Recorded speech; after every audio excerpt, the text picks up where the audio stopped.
In this video, I'm going to be sharing with you some of my biggest mistakes I've made as a Scrum Master. Hi folks, welcome back to the Everyday Agile YouTube channel with me, Jack Hughes. If you're an organisation looking to experiment with agile ways of working, it's probably a good idea to know where to start. What is Agile methodology? Agile with a capital A was based on 4 values, 12 principles. We've got to where we are by having those values and principles, practices that we've learned over time in place. Hi everyone, Jack here from Everyday Agile, and today I'm going to be sharing some of my biggest mistakes that I've made as a Scrum Master. Spoiler alert, there are quite a few. Now first and foremost, one thing I do sort of regret is not finding some sort of mentor.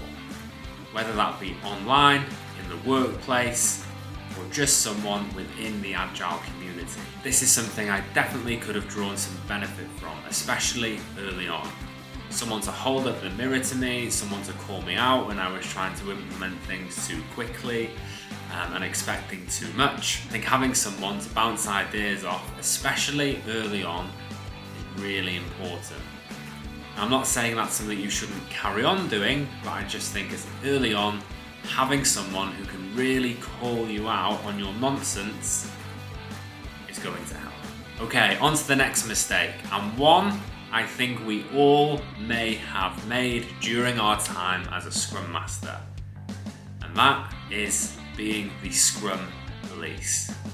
You know who you are, whether you admit it to yourself or not. That time when you walk around the office with the Scrum Guide under your arm, calling people out, overly correcting, and basically being a bit of a nightmare when it comes to this particular framework. Now I have empathy for you, I understand it, you've been on your 2-day course and you think the world is your Scrum oyster. Just keep in mind that the framework is there to be questioned. Some people would argue, quite rightly I suppose, that if you remove something from it, then it is not Scrum. I suppose there is a time and a place for that debate. But if you're early on in your Scrum Master career or your Agile career, then using the Scrum Guide as the 10 commandments, preaching from the altar of Scrum, is probably not going to help you win many friends, and it's probably going to diminish your returns in terms of influencing people. Yes, of course, the Scrum Guide is important. It is the rules of the game that is Scrum. Just don't be a bitch about it. Moving on then. As a Scrum Master in a Scrum team, it can be quite easy, and I've done it myself, into thinking the whole world revolves around Scrum, when in fact there is so much more out there that may benefit your teams. I'm talking about things like the flow metrics, working progress limits, Kanban as an overall way of allowing work to flow through your system. If we, as the Scrum Masters or Agile practitioners, are trying to influence people to be more T-shaped, then of course we have a responsibility to do the same with our own learning.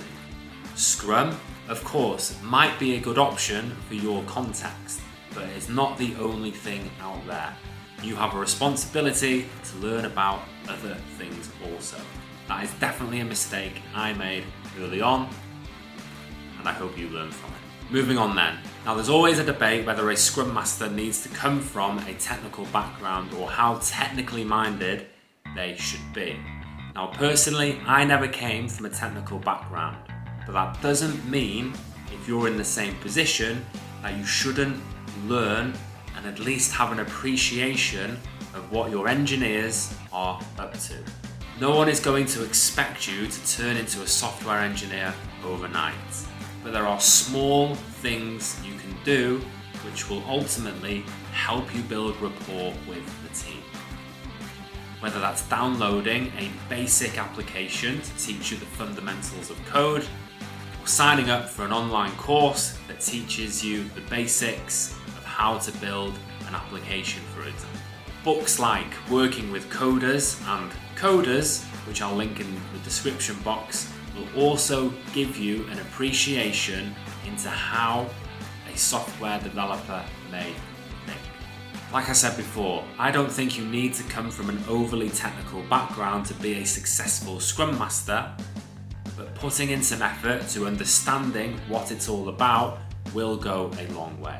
Now, this video could have lasted for hours based on some of the mistakes I've already made and the ones I'm going to make in the future. But I think if you're early on in your Agile career, if you like, these 4 things are definitely ones to learn from. Thankfully, I've made them for you, so hopefully you don't fall into the same traps. If you enjoyed this video, then it would mean the world if you liked and subscribed, and I'll see you next time.